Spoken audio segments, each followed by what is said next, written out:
The Islamic life circle کے تمام دیکھنے اور سننے والوں کو السلام علیکم۔ آج کی ویڈیو میں حضرت عبداللہ کی شادی سے پہلے اور بعد کے حقائق کے بارے میں جانیں گے اور یہ بھی جانیں گے کہ حضرت حالہ جن سے حضرت عبدالمطلب نے شادی کی تھی، حضرت آمنہ کا ان سے کیا رشتہ تھا اور ان سے حضرت عبدالمطلب کی کون سی اولاد ہوئی۔ یہ تمام واقعات و حقائق ہی آج کی ویڈیو کا موضوع ہے۔ حضرت عبداللہ حضرت عبدالمطلب کے سب سے لاڈلے بیٹے تھے اور آپ صورت و سیرت اور عفت و پاکیزگی میں بے مثل تھے۔ پورے عرب میں آپ جیسا پرکشش اور خوبصورت شخص موجود نہ تھا۔ اس کی وجہ یہ تھی کہ آپ کی پیشانی پر نور محمدی صلی اللہ علیہ وآلہ وسلم پوری آب و تاب سے چمک رہا تھا۔ اللہ تعالیٰ نے آپ کو 100 اونٹوں کے بدلے ایک نئی زندگی عطا فرمائی۔ اس کی تمام تفصیل پہلے والی اس ویڈیو میں موجود ہے۔ جب حضرت عبداللہ جوان ہو گئے تو حضرت عبدالمطلب نے آپ کی شادی کا سوچا۔ قریش کے تمام قبائل جن میں عبد شمس، عبد مناف، بنو مخزوم کی تمام لڑکیاں آپ سے شادی کی خواہش مند تھیں اور آپ سے شادی کرنا اپنے لیے باعث فخر سمجھتی تھی۔ جب حضرت عبدالمطلب نے حضرت عبداللہ کے نکاح کا ارادہ فرمایا تو سب میدان میں آ گئے۔ قریش کی جوان لڑکیوں کے علاوہ ایک ایسی لڑکی کا نام بھی آتا ہے جو علم و فضل اور طہارت و تقویٰ کا پیکر تھی۔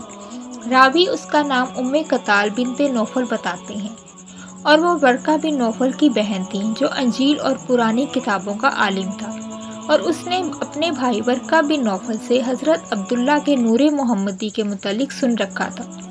اس عورت نے حضرت عبداللہ سے کہا کہ میں آپ کے فدیہ کے لیے 100 اونٹ دیے گئے تھے، میں بھی آپ کو 100 اونٹ دیتی ہوں، مجھ سے شادی کر لیں۔ حضرت عبداللہ نے انکار کر دیا کہ میں اپنے والد حضرت عبداللہ کی مرضی کے بغیر کچھ نہیں کر سکتا۔ میرے والد مکہ میں اپنے قبیلے کے سردار ہیں اور مکہ میں ان کی بہت عزت ہے۔ بعد میں اس عورت نے وضاحت بھی کی تھی کہ میں کوئی بدکار عورت نہیں تھی، میں نے آپ کی پیشانی پر ایک نور دیکھا تھا جس کی وجہ سے میں آپ کی طرف مائل ہوئی تھی اور آپ سے شادی کرنا چاہتی تھی۔ حضرت عبدالمطلب اپنے بیٹے کے لیے ایک ایسی لڑکی کی تلاش میں تھے جو حسن و جمال اور حسب نسب میں بھی سب سے ممتاز ہو۔ آخر آپ کی نظر مدینہ میں بنو زہرہ پر جا رکی۔ اس کا بھی ایک تاریخی پس منظر ہے۔ حضرت عباس روایت کرتے ہیں کہ میں اور میرے والد حضرت عبدالمطلب ملک یمن گئے ہوئے تھے۔ وہاں ہم ایک یہودی کے ہاں ٹھہرے۔ وہ یہودی بہت ہی دانا اور پرانی کتابوں کا علم رکھنے والا عالم تھا۔ اس نے حضرت عبدالمطلب سے پوچھا، تم کون ہو؟ حضرت عبدالمطلب نے کہا کہ میں قریشی ہوں۔ اس نے پھر پوچھا، قریش کی کس شاخ سے ہو؟ حضرت عبدالمطلب نے کہا کہ میں بنو ہاشم سے ہوں۔ جب اس نے یہ جواب سنا تو چونک پڑا، بولا، کیا آپ مجھے اپنا ناک دیکھنے کی اجازت دو گے؟ حضرت عبدالمطلب نے اجازت دے دی۔ اس نے بغور دونوں نتنوں کا جائزہ لیا اور کچھ نپے تلے الفاظ میں اپنی رائے دی اور کہا کہ تمہارے ایک ہاتھ کے اندر نبوت ہے اور دوسرے ہاتھ کے اندر حکومت ہے، اور یہ دونوں چیزیں بنو زہرہ کے اندر اکٹھی ہو جائیں گی۔ تو اس نے حضرت عبدالمطلب سے سوال کیا، کیا تم نے بنو زہرہ سے کوئی رشتہ قائم کیا؟ حضرت عبدالمطلب نے نام میں جواب دیا۔ اس پر یہودی نے کہا، پھر میں تمہیں نصیحت کرتا ہوں کہ بنو زہرہ سے رشتہ قائم کرو۔ یہ بات حضرت عبدالمطلب کے ذہن میں نقش ہو گئی اور حضرت عبداللہ کا رشتہ ڈھونڈتے وقت یہ بات پھر سے آپ کے ذہن میں تازہ ہو گئی۔ حضرت عبدالمطلب نے فیصلہ کیا کہ وہ حضرت عبداللہ کی شادی بنو زہرہ کے قبیلہ میں ہی کریں گے۔ بنو زہرہ کے نامور سردار وہب وفات پا چکے تھے۔ آپ کے بعد سرداری کا منصب وہیب کے پاس تھا اور وہیب وہب کا بھائی تھا، اور وہیب کے پاس ہی اپنی بھتیجی حضرت آمنہ کی نگرانی بھی تھی۔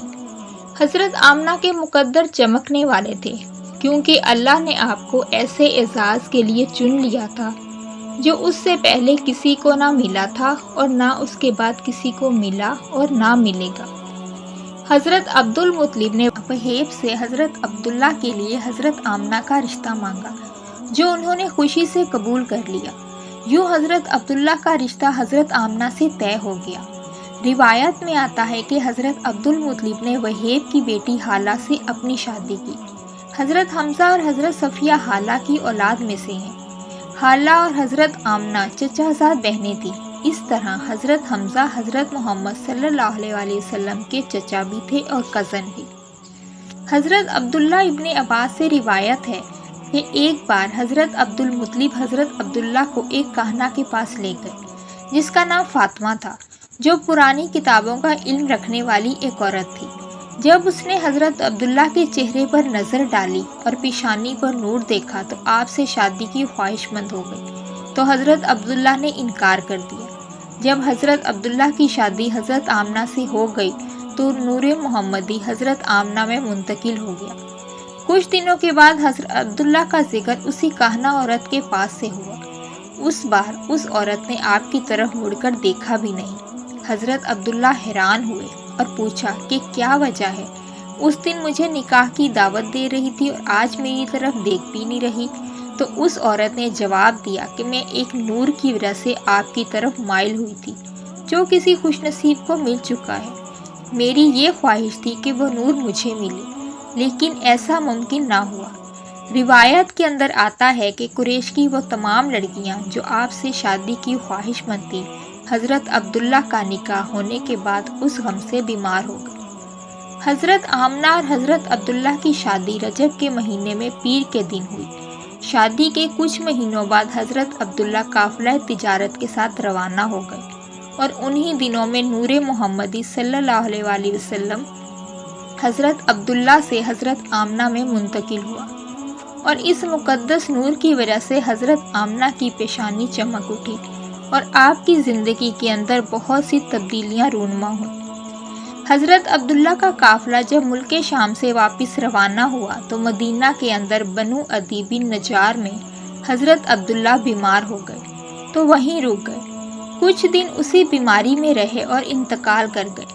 جب قافلہ حضرت عبداللہ کے بغیر مکہ پہنچا تو حضرت عبدالمطلب کو اس بات کی خبر ہوئی تو آپ نے فوراً اپنے بڑے بیٹے حارث کو روانہ کیا۔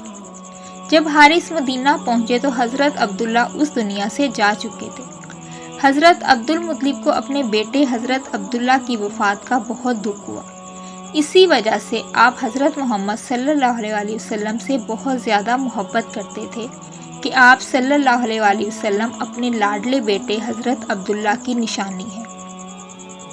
روایت میں آتا ہے کہ حضرت عبداللہ کی وفات پر فرشتے بہت غمگین ہوئے اور اللہ سے کہنے لگے کہ یا اللہ، تیرا نبی یتیم ہو چکا ہے۔ تو اللہ تعالیٰ نے فرمایا کہ میں اس کا حامی و ناصر ہوں۔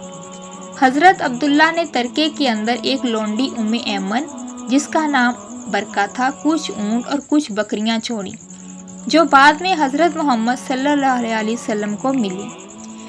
ایمن حضرت محمد صلی اللہ علیہ وسلم کا بچپن میں بہت خیال رکھتی تھی، اس لیے آپ صلی اللہ علیہ وسلم ایمن کی دلجوئی کیا کرتے تھے اور اپنے سب سے محبوب غلام زید بن حارث کا نکاح ایمن سے کیا، جس کے بعد ایمن کے بطن سے حضرت اسامہ پیدا ہوئے۔ یہ تھی حضرت عبداللہ کی شادی سے لے کر وفات تک خوشی اور غم کی داستان۔ اگر آپ کو ویڈیو پسند آئے تو ویڈیو کو لائک اور شیئر کریں اور چینل کو بھی سبسکرائب کریں تاکہ آپ کو حقائق و واقعات پر مبنی اسلامک ویڈیو بروقت مل سکے۔ اپنا اور اپنے پیاروں کا خیال رکھیں۔